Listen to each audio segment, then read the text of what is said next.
IPL আর দেখা যাবে না আরসিবি কে, আর সেটা হতে পারে আইপিএল 2026 থেকেই। কি ব্যাপার? নমস্কার বন্ধুরা, ওয়েলকাম টু ইউনিকর্ন। তো বন্ধুরা, এই ভিডিওতে আমরা কথা বলবো রয়্যাল চ্যালেঞ্জার্স ব্যাঙ্গালুরুকে নিয়ে।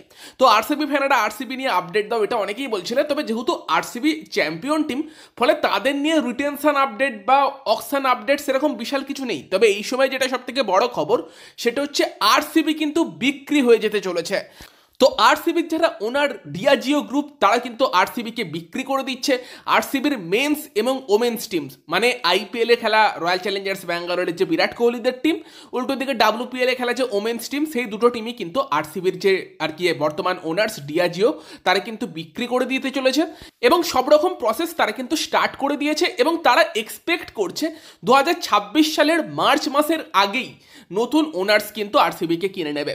এবার নতুন ওনার্স আরসিবিকে যদি কিনে নেয়, সেখানে কিন্তু এই যে আরসিবি রয়্যাল চ্যালেঞ্জার্স ব্যাঙ্গালোর, সেই নাম নাও থাকতে পারে। ব্যাঙ্গালোর থেকে খেললেও নাম চেঞ্জ হয়ে যেতে পারে। সেখানে এই যে আরসিবির সঙ্গে যে এত ইমোশন, আরসিবিটাই ইমোশন, সেই নামটাই কিন্তু চেঞ্জ হয়ে যেতে পারে। অন্য কোনো নামে এই ফ্র্যাঞ্চাইজিটা খেলতে পারে। হ্যাঁ, হয়তো বিরাট কোহলি খেলবে, বাকি প্লেয়াররা খেলবে, বাট ফ্র্যাঞ্চাইজির নাম চেঞ্জ হয়ে যেতে পারে, জার্সি চেঞ্জ হয়ে যেতে পারে। একটা বড়সড় পরিবর্তন কিন্তু আমরা দেখতে পেতে চলেছি আরসিবির জন্য, যেখানে চ্যাম্পিয়ন হবার পরেই কিন্তু আরসিবির যারা ওনার্স, তারা কেন আরসিবিকে বিক্রি করে দিতে চলেছে। তো এটা অবশ্যই একটা স্ট্র্যাটেজিক মুভ। এই সময় তারা কিন্তু আরসিবিকে বিক্রি করে সব থেকে বেশি প্রফিট কামাতে পারবে। আর ডিয়াজিও গ্রুপ, যারা কিন্তু মেনলি অ্যালকোহল এবং বেভারেজের আর কি ব্যবসা করে, তাদের কিন্তু শেয়ার হোল্ডার্সদের থেকেও প্রেসার আসছিল যে তারা অন্য টাইপের একটা ব্যবসাতে কেন আছে, সেই সব ব্যাপার স্যাপারগুলো আছে। এবং আরসিবিতে যে স্ট্যাম্পেড ইনসিডেন্ট হয়েছিল, পদপিষ্ট হয়ে গিয়েছিল আরসিবি চ্যাম্পিয়ন হবার পর, 11 জন সমর্থক মারা গিয়েছিল, তারপর থেকেও তাদের উপর প্রেশার বাড়ছিল। এবং সবকিছু মিলিয়ে কিন্তু তারা বর্তমান সময়ে আরসিবিকে সেল করার সিদ্ধান্ত নিয়েছে। এবং অলরেডি কিন্তু অনেকগুলো কোম্পানি আরসিবিকে কেনার জন্য ইন্টারেস্ট দেখাচ্ছে, যার মধ্যে প্রথমেই কিন্তু আছে আদানি গ্রুপ, যাদের কিন্তু আরসিবিকে কিনে ফেলার একটা ভালো রকম পসিবিলিটি আছে। বাকি জেএসডব্লিউ গ্রুপের জিন্দালসরা, তারাও ইন্টারেস্ট দেখিয়েছে।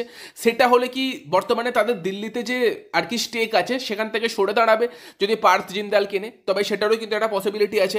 তার পাশাপাশি আধার পুনওয়ালা, যারা কিন্তু সিরাম ইনস্টিটিউট অফ ইন্ডিয়ার বর্তমান ওনার্স, তারা কিন্তু ইন্টারেস্ট দেখিয়েছে। আর দিল্লি বেস্ট কোম্পানির রবি জয়পুরিয়া, যারা কিন্তু দিব্যানি ইন্টারন্যাশনাল গ্রুপের ওনার, তারাও কিন্তু ইন্টারেস্ট দেখিয়েছে। তো সব মিলিয়ে পরিস্থিতি যেই দিকে এগোচ্ছে, নেক্সট 3 থেকে 4 মাসের মধ্যে হয়তো রয়্যাল চ্যালেঞ্জার্স ব্যাঙ্গালুরু দল নতুন কোনো ওনারের হাতে যেতে চলেছে। নামও হয়তো চেঞ্জ হয়ে যাবে। ইভেন ব্যাঙ্গালুরু থেকে খেলবে কিনা সেটাও একটা প্রশ্নের জায়গা রয়ে যাচ্ছে। তো সব মিলিয়ে কিন্তু চ্যাম্পিয়ন হবার পরই বিক্রি হয়ে যেতে চলেছে আরসিবি। এবং অনেকের মনে হতে পারে আরসিবির এত বড় একটা ব্র্যান্ড, আরসিবি ফ্যানেরা ফ্লেক্স করে যে আমাদের ফ্যানবেস এত বড়, আমরা একটা ব্র্যান্ড, তারপর চ্যাম্পিয়ন হয়েছে, তারপরও বিক্রি করা কেন?